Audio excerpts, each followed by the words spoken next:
모든 마음을 대변하여 하나님께 찬양드리는 귀한 시간이었습니다. 감사합니다. 성도 여러분 안녕하십니까? 그리스도의 평안을 전합니다. 오늘 이 자리에 예배하러 오신 모든 성도들에게 약속하신 축복이 함께 하시기를 간절히 바라겠습니다. 오늘 저는 인생의 배를 움직이는 방향키라는 제목으로 말씀을 드리겠습니다. 앞으로 다음 주, 그 다음 주까지 말씀의 중요성에 대한 말씀을 드리도록 하겠습니다. 가끔 공신력 있는 광고나 이런 것에 잘 나오지 않죠, 오타들이. 근데 이렇게 오타들이 나오면 참 사람들이 그걸 또 찍어가지고 그 사이트에 막 올려요. 그래서 제가 몇 개의 그 오타난 사이트들을 좀 찾아봤습니다. 보시면서 좀 시작을 할게요.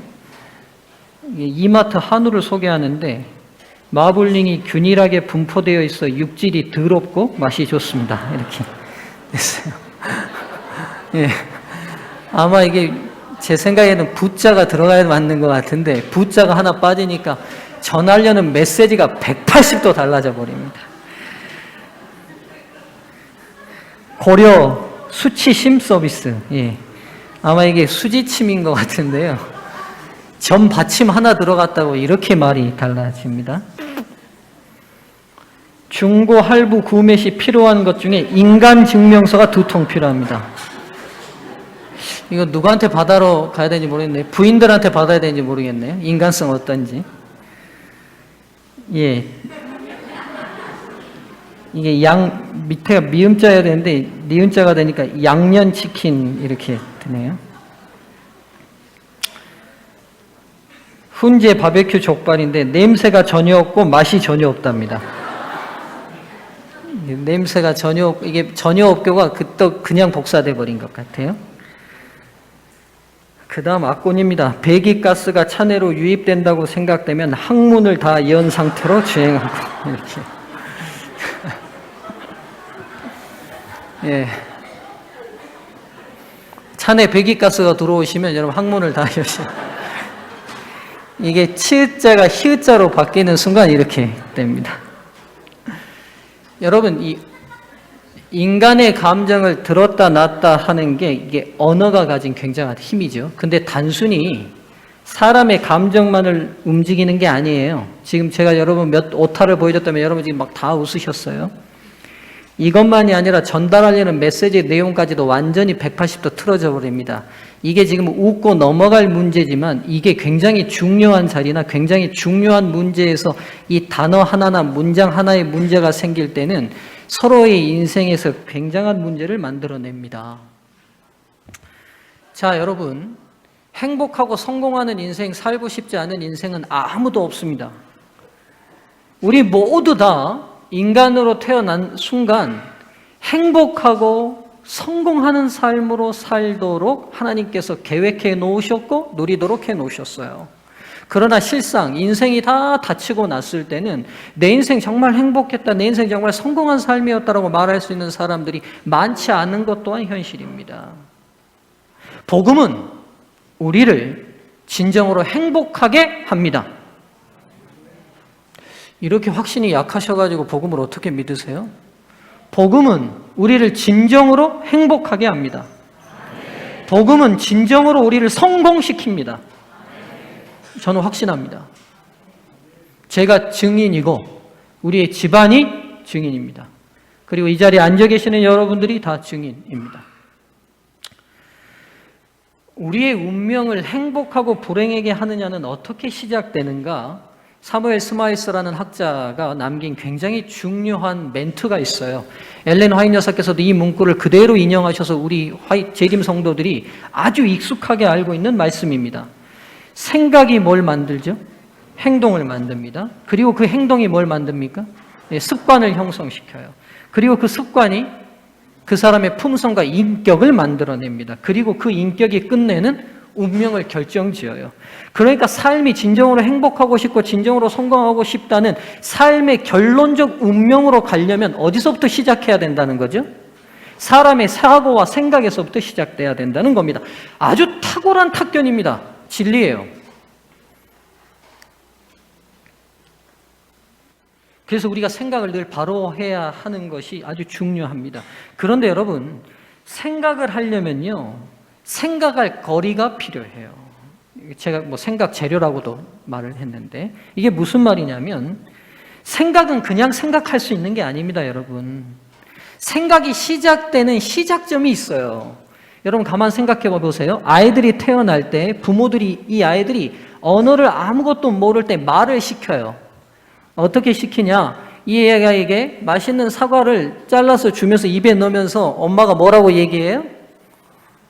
사과야 이렇게 말합니다. 사과야. 그럼 이 아이가 사과라는 단어를 귀로 들어요. 그리고 그 단어를 들으면서 입으로 그 단맛과 신맛과 식감을 경험합니다. 그러면서 이 아이의 뇌 속에 무슨 현상이 벌어지냐면 그 단어와 함께 자신의 경험이 사고로 이어져요. 아, 이렇게 입에서 씹히면서 아삭아삭한 느낌이 나고 단맛과 신맛을 가진 이 과일이 사과라는 과일이구나. 사고가 시작돼요. 그렇죠? 그러니까 여러분, 사고가 된다, 생각을 한다는 것은 언어 체계가 없이는 불가능한 일이에요. 그래서 생각을 하려면 뭐가 꼭 주어져야 되냐면 단어가 주어져야 돼요. 말이 주어져야 돼요. 언어가 주어져야 돼요. 그래서 생각의 재료로서 말이 사용됩니다. 다시 말해서 말은 생각의 원료예요. 무슨 말이냐? 우리의 운명을 결정짓는 가장 첫 단계인 생각이 어디서 시작되냐면 어떤 말을 담느냐에 따라서 결정된다는 거예요. 성경도 이 사실을 분명히 말씀하고 계세요. 야고보서 3장 4절로 5절입니다. 또 배를 보라. 그렇게 크고 광풍에 밀려가는 것들을 지극히 작은 키로서 사공의 뜻대로 운행하나니 이와 같이 혀도 작은 지체로 돼 큰 것을 자랑하도다. 무슨 말이에요? 사람이라는 큰 인생의 배를 움직이는 하나의 키가 있는데 그게 어디에 달려 있다는 거예요? 새치혀에 달려 있다는 거예요. 즉 어떤 단어를 담고 어떤 단어를 사용하느냐, 그 말의 사용의 재료와 소스들이 생각을 형성하고 그 생각이 행동을 낳고 행동이 인격을 만들고 그 인격이 그 사람의 운명을 결정짓는다는 거예요. 그렇다면 이 사람 참 인격적으로 훌륭하다라고 말했을 때 그 사람은 어디서부터 시작됐냐면 그가 담아내는 단어와 말과 문장부터가 다르다는 거예요. 여기서부터 시작하는 거예요.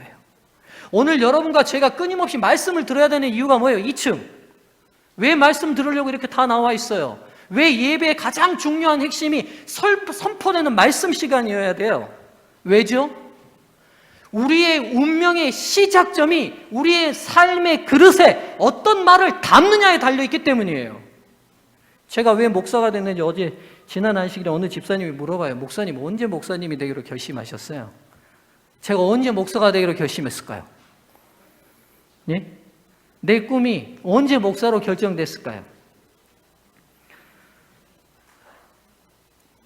제가 초등학교 7살 때 교회에서 그 당시 성경학교를 마치면 발표회를 늘 했어요. 어른들 기억하실 거예요. 성경학교 발표회를 합니다. 그때 발표회에 늘 마지막 프로그램은 성극이에요. 그 성극이 제목이 작은 나사못이라는 성극이었는데 교회의 여러 기구들을 의인화시켜서 만든 성극이에요. 아마 기억하시는 분들이 있을 거예요. 이 성극이 굉장히 유명한 성극이에요. 단상도 나오고 의자도 나오고 뭐 마이크도 나오고 난로도 나와요. 그래서 자기들이 얼마나 필요한 존재인지를 막 과시합니다. 나는 설교 단상이어서 목사님이 없으면 설교를 할 수 없어라고, 나는 정말 필요한 사람이에요. 근데 그 멤버 중에 작은 나사못이 하나 들어가 있어요. 그래서 이 나사못이 별로 볼품 없어, 네 있으나 마나야 해가지고 이 나사못이 상처받고 그 자기 자리를 이탈해서 도망가 버려요. 그랬더니만 장마가 들었어요. 그 나사못 빠진 자리에 뭐가 들어와요? 빗물이 들어오니까 막 단상에 물 줬고 막 난로 막 물 줬고 막 난리가 난 거예요. 그러면서 작은 나사못, 너도 참 필요한 존재다. 이런 성경 내용인데 제가 그때 맡은 배역이 뭐냐? 목사였어요. 목사님이 마지막 결론을 지어줘요. 목사의 멘트가 그거였어요. 너희들 모두 다 중요해. 작은 나사못 너도 참 중요해. 이 멘트였는데 몇 마디 없었을 거예요. 근데 그 성극을 마치고 난 다음에 교회 어른들이 저한테 자꾸 이제 뭐라고 얘기하냐면 꼬마 목사 이렇게 얘기를 한 거예요. 그분들이 흘려보낸 그 4가지 음절로 이루어진 네 단어 꼬마 목사, 그 말이 7살짜리 이정환이라는 아이의 마음속에서는 마음의 그릇에 담게 된 거예요. 그리고 나는 커서 뭐 돼야지? 나는 커서 목사 돼야지. 그게 제 시작의 첫 발작이었어요. 오늘 여러분 가만 생각해 보세요. 여러분의 운명 가운데, 여러분의 삶의 지금 인격 가운데 형성되게 된, 내가 좀 급하고 뭐 급한 성격이 있다, 혹은 내가 뭐 어떤 일에는 참을 수 없다 등등, 여러분 인생을 형성하고 있는 어떤 그림 속에는 꼭 그걸 형성시켜 놓은 말이 있을 거예요. 오늘 이 안식일 한번 생각해 보세요. 말은 사람의 운명을 결정짓는 방향키와 같습니다. 이제 제가 몇 사례들을 들 거예요. 언어가 얼마나 강력한 파워가 있는지. 폴 틸리라는 20세기가 나온 최고의 신학자라고 불리는 최고의 석학 중에 한 분입니다. 그가 쓴 교회 교의학은 아주 최고의 책입니다. 굉장히 두꺼워서 저는 읽지도 못했어요. 그리고 이 독일 신학자들의 책은 한국말로 읽어도 무슨 말인지 잘 모르겠어요. 하여튼 이렇게 훌륭한 신학자인데, 이 폴 틸리는 본래 독일 사람입니다. 근데 그가 한참 활동을 왕성하게 했던 교수 시절이 2차 세계대전 히틀러 정권 하였어요. 이 폴 틸리가 아주 양심적인 신학자이기 때문에 이 히틀러 정권에 적극적이지 않았어요. 그러니까 그 사람을 추방해버립니다.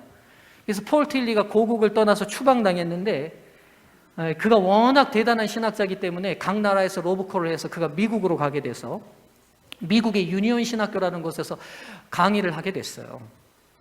근데 이분이 이미 키가 2m가 넘는 전형적인 게르만족 독일인이에요. 그러다 보니까 여러분 독일어 들어보시면 어때요? 혹시 고등학교 때 제2외국어 독일어 하신 분 있어요? 황덕수 집사님 하셨나 보네요. 독일어로 인사가 뭐죠? 예, 맞습니다. 집사님 대단하시네요. 구텐 탁, 이게 인사예요. 여러분 독일의 언어의 특징이 뭐냐면 음절이 아주 딱딱합니다. 반면에 영어의 특징은 어떻죠? 있는 발음도 뭉개야 잘하는 거잖아요. 그렇잖아요.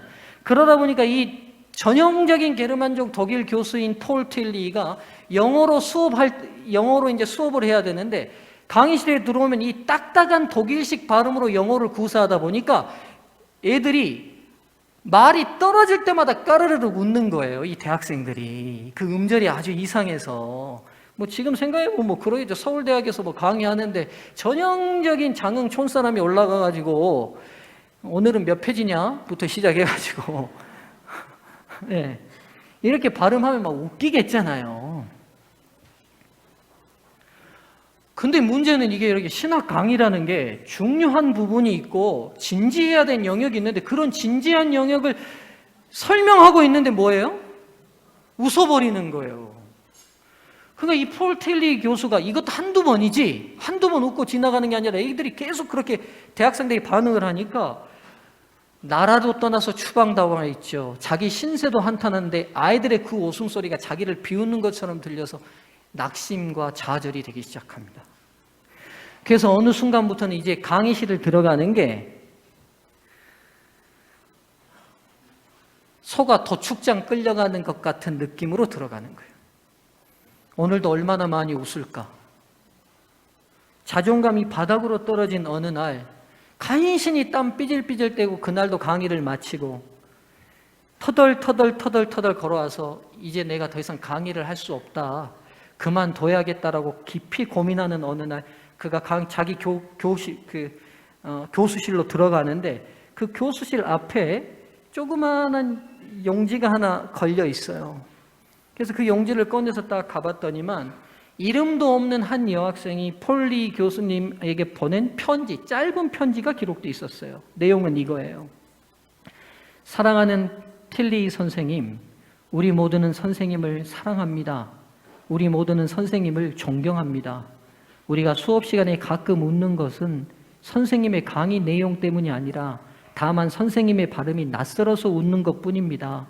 우리는 선생님을 사랑합니다. 그리고 진정으로 존경합니다. 틸리 선생님 힘내세요.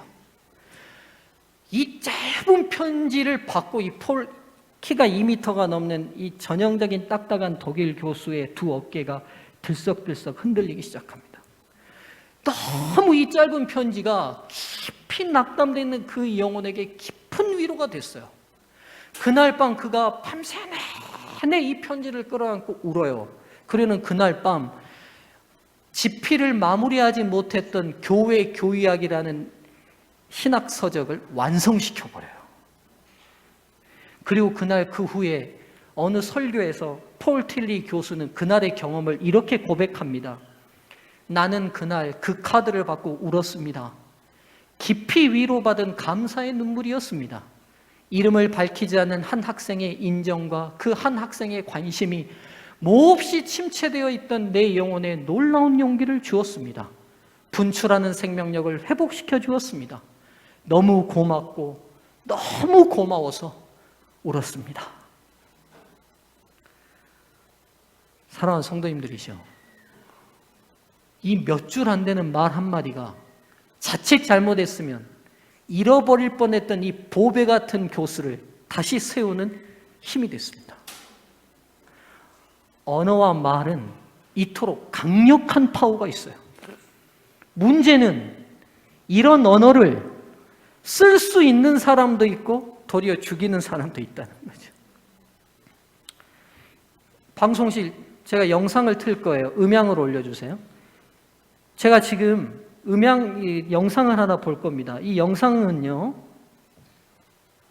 잠깐 설명을 드릴게요. 서번트 신드롬이라는 일종의 뇌장애의 일종입니다. 여러분 자폐아들을 아시죠? 자폐아는 좌측과 우측, 좌뇌와 우뇌를 연결하는 뇌량이 없이 태어난 게 자폐아입니다. 그래서 자폐아 친구들이 이 좌뇌와 우뇌를 연결하는 뇌량이 없기 때문에 때로는 자기 이름도 잘 모르고 좌뇌 우뇌를 원활하게 써야 사람이 자기 일들을 할 수 있거든요. 근데 못하는 거예요. 근데 이 자폐아 친구들 중에 가끔 아주 독특한 천재들이 튀어나와요. 이걸 서번트 신드롬이라고 말합니다. 이걸 일종의 우리말로 굳이 번역하면 바보 천재거든요. 이 서번트 신드롬에 대한 이야기예요. 한번 들어보시죠.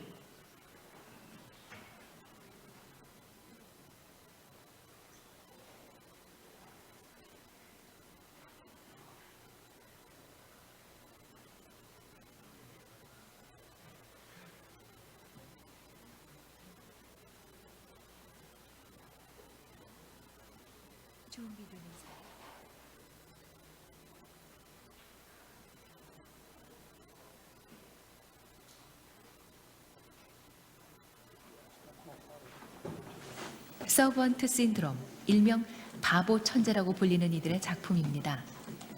자폐 증세를 가졌지만 경이로운 능력을 가진 사람들, 그들을 가리키는 말이 바로 서번트 신드롬입니다. 전시실 한쪽에서 그림을 그리고 있는 이 소녀는 핑리안이라는 이름을 가진 자폐아입니다.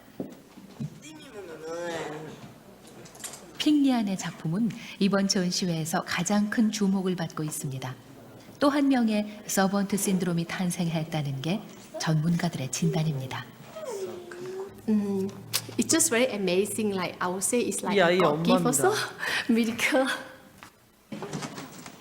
13살이지만 아직도 가게에서 거스름돈 계산을 하지 못하는 자폐아. 그런 핑리안이 유독 미술에 관한 한 천재적 재능을 발현하고 있습니다.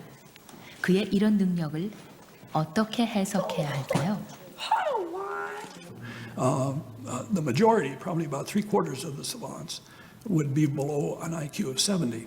But there are some that are off the charts within their particular area of expertise. If you depend on IQ very much to define savant syndrome, there's not going to be very much of a correlation there at all. 이 천재 소년의 뇌 속에서는 과연 무슨 일이 일어나고 있는 걸까요? IQ라는 잣대로는 절대로 해석할 수 없는 이 아이의 재능 속에 비밀의 열쇠가 있습니다. 예, 지금 그러니까 설명이 불가능해요. 이 친구들 IQ 검사하면 70다 이하래요. 근데 이제 또 이런 친구들 중에서 이런 천재성을 발휘하는 친구들이 있기도 하고 없기도 해요.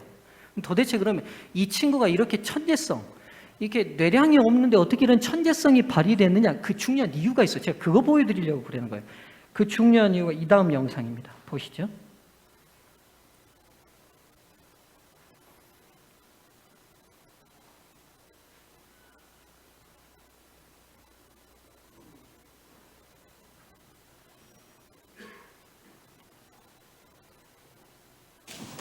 바보 천재 핑리안을 다시 보죠. 사실 핑리안의 경우에도 그의 재능보다 더 주목해서 봐야 할 것은 그 엄마입니다. 예, 이 엄마에게 비밀이 있다는 거예요. Every night he sleep beside me and my husband, 잘 밑에 and we on 들어보세요. those brain stimulation music, and we use subconscious mind. Like every day I talk because we can't talk to him. I talk to him, he run away. So before he wake up, we touch him, keep touching him because he don't allow us to touch him. I keep touching him, talk to him, say I love you, I love you. For somebody who really has unconditional positive regard, somebody who isn't looking at what's missing, but say, hey, look what's there, and let's take and run with that, and sort of are intrigued by by the ability rather than the disability, and that is a potent element in the savant syndrome and learning, as it is for all of us, I think. 아, 예. 지금 보시면 이 엄마가 어떻게 했냐면 이 아이가 평상시에 대화가 안 돼요. 이 자폐아들하고는 너 이름이 뭐니? 이렇게 대답 못 해요. 그러니까 이 아이가 어떻게 했다고? 이 아이랑 대화를 시도하기 위해서 잘 때만 했다고요. 잘 때만. 그러니까 자는 동안에 이 엄마 아빠가 이 아이를 사이에 놓고 계속 만져주면서 영어 분명히 들리는 부분이 있었죠. I love you, I love you 계속 했다고. 난 널 사랑해, 널 사랑해 하고 계속 대화를 시작했다고요. 여러분, 이 언어가 이 아이의 죽은 뇌를 자극한 거예요. 그리고 이 아이를 깨워버렸어요. 그리고 이 교수님이 한 중년 뒤에 멘트가 있어요. 제가 이 부분 좀 보세요. 그리고 우리 아이들과 우리 모두에게 해당되는 이야기이기도 합니다. 무슨 말이에요? 오늘 저와 여러분들이 어떤 말을 우리 마음에 담고 쓰느냐가 이 서번트 신드롬하는 핑리안에게만 해당되는 기적이 아니라 우리 모두에게도 일상의 삶에 일어날 수 있다는 기적이라는 거예요. 여러분 어떤 말씀을 담으시겠어요? 어떤 말을 들으시겠어요? 어떤 말 사용하시겠어요? 오늘 이거 굉장한 도전이에요. 우리가 오늘 하나님의 말씀을 계속해서 2000년 이상 말씀이 생긴 이래, 기독교가 생긴 이래 끊임없이 기독교가 유지되어 오고 기독교가 끊임없이 세상을 변화시켰던 이유는 제가 볼 땐 단 한 가지예요. 하나님의 말씀을 끊임없이 가슴에 담았던 사람들 때문이에요. 인정하십니까? 오늘 이 앞으로의 시대도 희망적이려면 제가 볼 때는 세상이 바뀌기를 기대할 게 아니라 저와 여러분의 마음속에, 삶 속에 말씀을 담는 저와 여러분이 서야 앞으로 세상도 희망이 있어요. 미국이나 캐나다는 워낙 나라가 크잖아요. 그래서 스키장에서 아이를 잃어버리는 사고들이 종종 일어난대요. 실종되는 사건들이. 그러면 잘 찾지를 못한답니다. 그런데 미국에서 수년 전에 굉장히 기적적인 사건이 하나 일어났어요. 스키장에서 아이를 잃어버렸어요. 근데 이 아이가 그날 밤내로 못 찾으면 아이가 어떻게 되겠어요? 동사에서 죽죠. 100% 죽지 않겠어요? 추운 겨울에? 근데 이 아이가 그날 못 찾았는데 그 다음날 찾았는데 이 아이가 생존한 채로 찾았어요. 근데 이 아이를 딱 가보니까 이 아이가 어떻게 하고 있느냐? 보통 여러분 길을 잃으면 사람들이 어떻게 할까요? 보통 어떻게 합니까? 당황하니까 어떻게 해요? 막 또 여기저기 찾게 되겠죠? 그럼 여기저기 막 찾다 보면 몸에 땀이 나죠? 몸에 땀이 식으면서 저체온증이 더 급격하게 옵니다. 근데 이 아이가 어떻게 했냐면 길을 잃었다고 딱 생각하는 순간 이 아이가 어떻게 행동을 했냐면 큰 나무 밑에다가 바람 반대편에 눈을 파고 들어가서 가만 몸을 웅크리고 가만히 있었어요. 그러니까 체온 손실을 막고 체력 손실을 막아서 이 아이가 그날 밤을 지나도 생존할 수 있었던 거예요. 미국 언론이 놀랐어요. 보통 어른들도 길을 잃으면 이렇게 침착하게 행동하기가 어려운데 이 아이가 어떻게 이렇게 침착하게 해서 자기 생명을 구했는지 이 아이하고 인터뷰가 진행됐어요. 너 어떻게 이렇게 됐냐? 너 어떻게 이렇게 지혜롭게 행동할 수 있었어? 물어봤더니만 이 아이의 비밀은 그 아빠였어요. 이 아빠가 겨울마다 동계 스포츠를 이 아이하고 늘 데리고 갈 때마다 이 아이에게 귀에 못이 박혀 한 이야기가 있었어요. 혹시 스키장에서 아빠나 사람들과 방향을 잃게 되거든 절대 당황하지 마. 절대 당황하지 말고 큰 나무를 찾아서 그 나무 바람 반대편으로 와서 눈을 파고 가서 들어가서 앉아있으면 아빠가 너 분명히 찾으러 간다. 한 번 얘기했을까요? 두 번 얘기했을까요? 세 번 얘기했을까요? 아니요. 귀에 딱지가 않도록요. 이 아이가 그렇게 반복된 말을 계속해서 듣고 계속해서 듣고 계속해서 듣고 계속해서 듣고 계속해서 듣고 계속해서 듣다 보니까 이게 무의식 안으로 들어갔어요. 무의식 안으로. 여러분 사람은 당황하면 의식이 활동하지 않아요. 의식이 활동하지 않아요. 그러니까 전쟁 터지면 평범한 사람도 사람 죽이고 강간하고 하는 이유가 뭐냐면 사람이 당황하거나 벽에 부딪히면 무의식적인 죄된 본성이 나오니까 그러는 거예요. 근데 여러분, 반복하면 어떻게 되느냐? 어디 안으로 저장이 되느냐? 우리의 의식 밑으로 저장이 돼요. 그러면 당황해도 뭐가 튀어나오느냐? 그 무의식이 튀어나와요. 이 아이가 딱 당황하는 상황에 딱 드는 순간 아빠가 귀에 못이 박히게 했던 말이 떠오른 거예요. 당황하지 않고 어떻게 했어요? 큰 나무를 찾았어요. 그리고 그 나무에서 바람이 치지 않는 반대편으로 가고 눈을 파고 들어가서 아빠가 분명히 너 찾으러 온다. 아빠가 너 분명히 찾으러 온다는 그 말을 믿고 그날 밤을 두려웠지만 그곳에서 버텼던 거예요.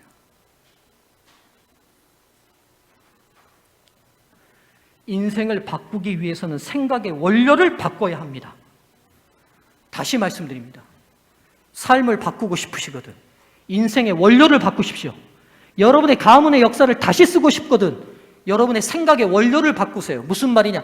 듣는 말을 바꾸고 하는 말을 바꾸시라는 거예요. 신명기 30장 14절에 이 사실을 분명히 얘기합니다. 오직 그 말씀이 내게 심히 가까워서 내 입에 있으면 내 마음에 있은즉 네가 이를 행할 것이니라. 지금 수천 년 심리학자들이 연구하고 말한 그 내용이 여러분 지금 심리학을 볼 필요가 없을 만큼 성경이 분명히 3000년 전에 우리에게 얘기해 주고 있어요. 삶의 행동을 바꾸고 싶으면 마음 바꿔야 돼. 마음 바꾸려면 입술 바꿔야 돼. 입술 바꾸려면 입술에 담는 말씀 입술에 담아야 돼. 이렇게 말하죠. 사랑하는 서중앙 성도들이시여, 제가 목회하는 이 서중앙의 그늘 아래 모여있는 우리 모든 성도들은 전부 다 행복하기를 주의 이름으로 축원합니다. 서중앙 그늘 아래 있는 모든 성도들의 모든 자녀들은 성공하기를 주의 이름으로 축원합니다. 그러려면 여러분과 제가 해야 할 일이 있어요. 생각의 원료가 되는 말을 바꾸셔야 돼요. 여러분 지금 뭐 듣고 계세요? 요즘 우리 딸 아들들이 이제 크니까 가요를 좀 들으려고 그래요. 많이 듣는 것 같아요, 제가 볼 때. 눈치를 봐가면서 듣죠. 그래서 우리 큰딸이나 작은딸은 아이유 노래는 괜찮다고, 가사가 좋다고 그래요.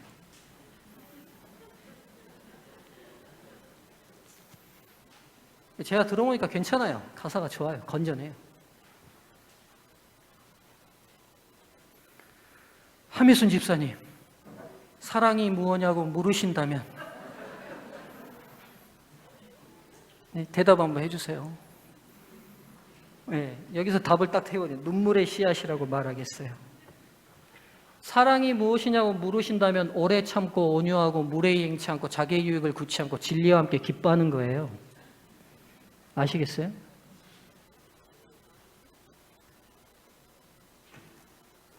우리의 의식이 원든지 원치 않든지 사단은 사람을 잠식하는 방식은 한 가지예요.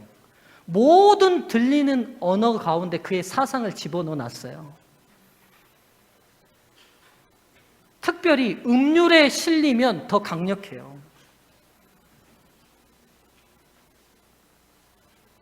더 강력합니다.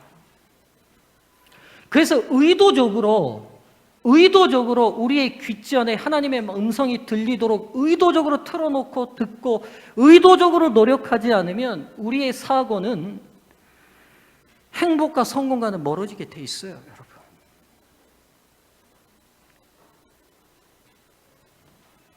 이스라엘아 들으라. 우리 하나님 여호와는 오직 하나인 여호와시니 너는 마음을 다하고 성품을 다하고 힘을 다하여 내 하나님 여호와를 사랑하라. 밑줄 친 부분 다 함께 읽습니다. 시작. 오늘날 내가 내게 명하는 이 말씀을 너는 마음에 새기고 내 자녀에게 부지런히 가르치며 집에 앉았을 때든지 길에 행할 때든지 누웠을 때든지 일어날 때든지 이 말씀을 강론할 것이며 너는 또 그것을 내 손목에 메어 기호를 삼으며 내 미간에 붙여 표를 삼고 또 내 집 문설주와 바깥문에 기록할지니. 아멘. 사랑하는 성도님들이시여, 우리 이런 마음으로 섰으면 좋겠습니다. 예. 여러분 해보세요. 말씀 붙들고 말씀으로 생각의 재료를 삶을 살 때 내 삶이 어떻게 바뀌는지, 내 자녀들의 삶이 어떻게 바뀌는지, 내 아내가 어떻게 바뀌는지 우리의 삶의 진정한 경험이 필요해요. 그러나 노력하지 않고 시도하지 않으면 이 경험되지 않습니다. 경험되지 않아요. 바라기는 생각의 재료가 하나님의 말씀들로 다 채워지는 우리 서중환교회 성도들 되시기를 간절히 바라겠습니다. 이제 그런 의미에서 4월 첫째 주부터 1년 동안 서중환 전성도 바이블볼 계획을 실행하려고 합니다. 2주 전에 직원회를 통해서 통과했고 지난주에 목장들과 유닛장들에게 설명했어요. 이제 전 교인들에게 이 계획을 설명하려고 합니다. 제 마음에 부담이 있어요. 오늘 제가 이 교회에서 목회하는 동안 우리 성도들에게 과연 무엇을 남겨주는 목사여야 하는가? 나를 좋아하는 성도를 만드는 게 내 목회를 잘하는 걸까? 저는 절대로 그렇게 생각하지 않아요. 제가 떠나도 여러분의 심령 속에 하나님의 말씀이 남는다면 하나님이 너 참 잘했다라고 칭찬하실 것 같아요. 그래서 이 기간 코로나와 겹치면서 우리의 모든 연합활동이 잠시 멈춰있는 이때에 우리의 마음의 그릇 안에 하나님의 말씀을 담는 일들에 우리가 집중했으면 좋겠어요. 주제 성경절, 우리가 이 보배를 질그릇에 가졌으니 이는 심히 큰 능력이 하나님께 있고 우리에게 있지 아니함을 알게 하려 합니다. 우리가 그릇이라는 거예요. 이 그릇에 말씀 되시는 그리스도가 담아지면 능력이 나온다고 성경은 약속하고 있어요. 그래서 여러분, 우리의 말씀의 그릇에 하나님의 말씀을 담아보자는 거예요. 그래서 바이블 볼이 영어입니다만 다 아는 성경이라는 바이블이라는 단어와 볼, 대접이라는 그릇입니다. 합친 거예요. 그러니까 말씀의 대접 그릇에 보배 되시는 그리스도의 말씀 담자. 쉽죠? 예, 바이블 볼 한번 따라할까요? 예, 2층 다 따라해 주세요. 바이블 볼. 1년 동안 이 바이블 볼 프로그램을 진행하려고 합니다. 목적은 코로나 상황으로 교회 환경이 급격히 바뀌었어요. 모이는 것도 함께 하는 일도 잠시 전 국민과 인류의 안전을 위해서 우리가 멈춰줘야 하는 게 미덕인 세상이에요. 그래서 우리가 작은 단위의 소그룹 단위의 유닛 그리고 개인 영성을 위한 시간으로 보내야 되는 시즌이에요. 그래서 목표는 서중환 정성도들이 주요 성경절 120절을 마음에 새기고 숙지하는 프로그램입니다. 어렵지 않죠? 제가 이거 암송하라고 안 썼어요. 또 암송하라면 미리 포기하실 분 생길까 봐. 그냥 마음에 새기고 숙지하자고요. 방법은 매일매일 주어진 한 절의 성경절을 아침에 10번 읍조립니다.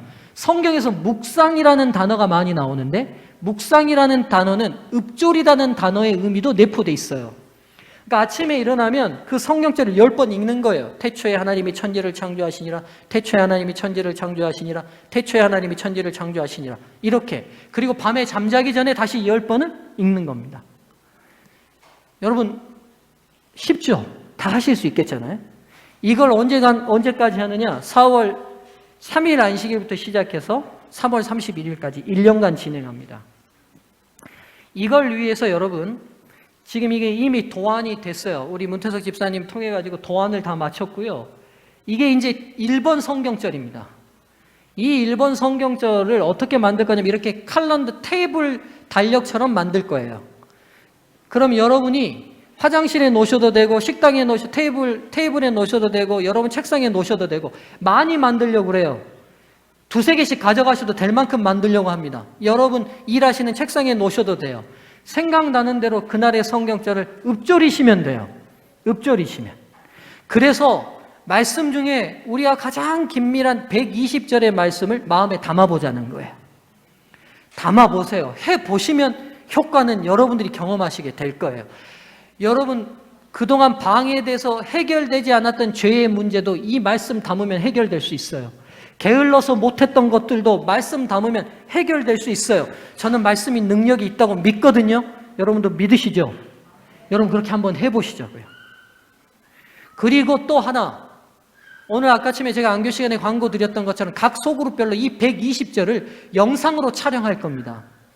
영상으로 촬영해서 한 영상당 지금 고민이에요. 10번 낭독해서 오늘 저녁에 이제 오늘 오후부터 학생반 어린이반이 하거든요. 그럼 만일 동건이가 요한복음 3장 16절을 낭독하는 거예요. 낭독하는 걸 10번 할지 5번 할지 1번 할지는 아직 결정은 못했어요. 낭독하면 그걸 영상으로 찍어요. 그럼 청년들이 편집해가지고 4월 첫째 주가 되면 여러분 모두에게 핸드폰으로 이걸 보내드릴 거예요. 그러면 나는 도저히 눈이 침침해서 못 읽는다 하는 분은 그냥 틀면 돼요. 틀면 잘생긴 동건이가 나타나서 하나님이 세상을 이처럼 사랑하사 독생자를 주셨으니 이거 낭독해 주는 거예요. 2층 다 하실 수 있겠죠? 예.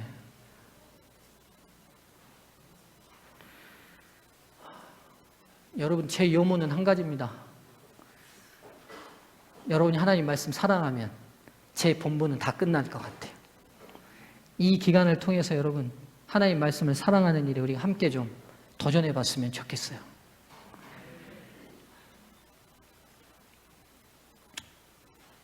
말씀을 정리하고 마치겠습니다. 사랑하는 서정왕 성도들이시여, 생각이 행동을 만들고 행동이 습관을 만들고 습관이 인격을 만들고 인격이 품성을 형성합니다. 그리고 그게 운명을 결정짓습니다. 그 모든 과정의 시초인 생각은 어떤 말을 듣고 어떤 말을 쓰느냐에 달려 있습니다. 바라기는 우리를 행복과 성공으로 이끌 하나님의 말씀을 듣고 담는 일에 전심전력하는 저와 여러분 모두가 되기를 바라며 말씀을 마치겠습니다.